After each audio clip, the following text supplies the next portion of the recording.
até para contextualizar um pouco para quem, de repente, não, como eu falei, não está ciente. Quinta-feira de carnaval de 2019, não é isso? Uhum. Você tá saindo do trabalho, e aí conte aí pra gente como é que aconteceu. Pronto. Aí quando eu, né, tentei sair dessa relação, eu fui, disse a ele que eu não queria mais. E ele inicialmente chorou, disse que não ia aceitar, mas aí eu fui testando minha própria capacidade de tipo assim, autonomia. Eu falei, não, eu não vou permitir que nem isso eu consigo fazer mais. Eu não consigo nem terminar Nem terminar um namoro. Peraí, isso aqui. Aí eu comecei a bloquear ele no meu WhatsApp. Eu dizia a ele que eu não atendia quando ele ligava. Aí ele passava a me ligar de números diferentes. Até que ele sofreu uma situação na família dele, que o pai dele tinha um câncer, né? E eu cuidei desse pai dele por um período. E o pai dele morreu nos meus braços, inclusive na casa dele, o câncer terminal. E a mãe dele, depois disso, desenvolveu uma depressão muito grande. Só que a mãe dele também tinha esse peso, porque os dois filhos homens dela, que era ele e o outro, não trabalhavam. Vivia da pensão do pai. Ela era uma mulher que era semi-analfabeta. O pai, que tinha um pulso, já tinha morrido. Esses dois meninos faziam o que queria. O cartão dela ficava na mão dele, você tem ideia. Mas dois adultos, né? Dois adultos, um de 38, o outro de 36. Sim. Aí eu falava, Jesus do céu, como é que pode ela tá deprimida e eu vejo aqui que o básico não tá tendo, e aquilo também me deixava angustiada. E eu cheguei a cogitar a possibilidade deles levarem ela para fazer um acompanhamento psicológico. Sim. E eles diziam não, que era coisa da minha cabeça, que a mãe estava deprimida porque o pai tinha morrido, mas na verdade era um contexto de problemas que ela estava vivendo ali depois da morte do pai, que era o porto seguro dela.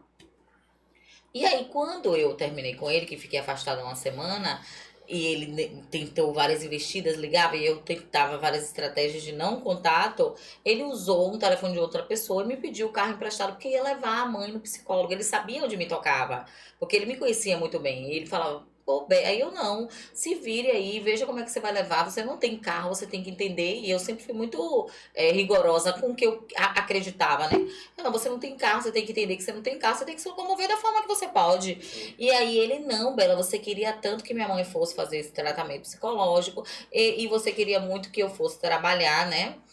E eu posso ficar com o carro durante o dia para fazer os trabalhos e levo minha mãe lá e de noite deixo o carro com você. Mas não se preocupe não, que eu só vou pegar o carro para resolver isso. Aí eu falei, pô, Fábio, mas eu não queria emprestar. Aí ele fez assim, o carro vai ficar parado o dia todo no hospital. O que é que custa você deixar eu emprestar o carro? Aí eu falei, tá bom, eu vou emprestar. Tocou no meu coração.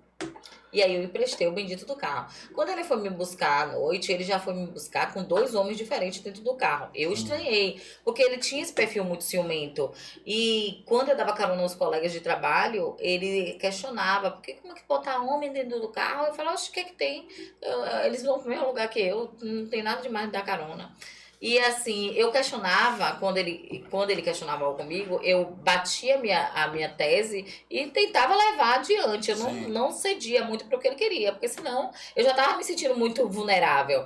E aí eu falava, não pode ser desse jeito. E aí eu achei estranho, dois homens dentro do meu carro. Como eu não estava conversando muito com ele, eu mantive contato com uma amiga. Falei, amiga, Fábio veio, já chegou. Fique conversando comigo aqui até eu chegar na sua casa, que eu tinha marcado de fazer o cabelo, porque eu não quero muito ficar no carro batendo um papo com ele. E ele tá. Você já estava naquele processo de vou terminar, não já sei. Já tinha terminado. Já tinha acabado. Aquela semana que eu tinha acabado. Ah, entendi. Eu só tinha emprestado o carro porque ele me sensibilizou. Perfeito. E eu deixei o carro na mão dele.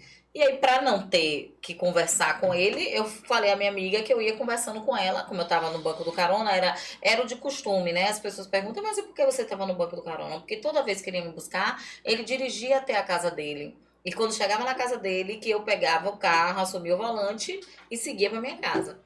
E assim aconteceu nesse dia. Só que eu estranhei esses dois homens dentro do carro. E aí falei pra ela, pô, amiga, dois homens dentro do carro, facilmente insuportável. Coloca dois homens estranhos, os homens falando coisa com coisa. E aí eu fui falando pra ela, passando o que eu ouvia dos outros dois caras. Até que um dos caras fez assim, meu irmão foi preso injustamente na Barroquinha.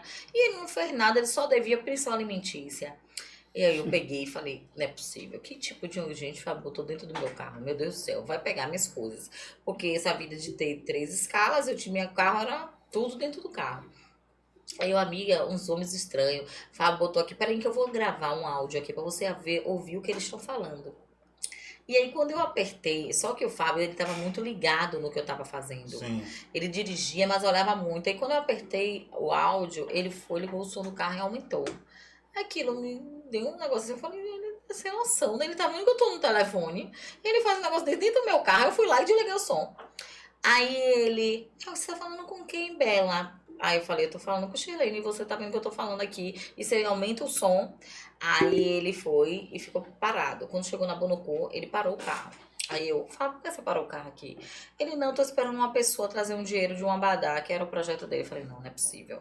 Eu empresto meu carro, para no meio da rua, para esperar dinheiro. Eu falei, eu não tô acreditando nisso, não. Sabe, faz o seguinte, saltam vocês três, fica aqui esperando essa pessoa e eu vou seguir com o meu carro. Quando eu falei isso, ele virou e falou para os outros dois assim, tá vendo como ela é? Ela teria coragem de deixar a gente no meio da rua, ela é assim. E ele nunca tinha falado desse jeito comigo. Aí eu falei, eu sou assim como, Fábio? Como é que eu sou? Eu deixei o carro o dia todo na sua mão, emprestei o carro a você, eu não nem namoro com você mais se fiz isso. Aí o cara de trás falou assim, vamos, Fábio Peixe, vamos pra... Ele instigou os caras, sabe? Ele criou uma ira nos caras. E vamos pro Alto do Saldanha. Tipo assim, tá vendo que ela merece mesmo? Porque é o que ela ia fazer.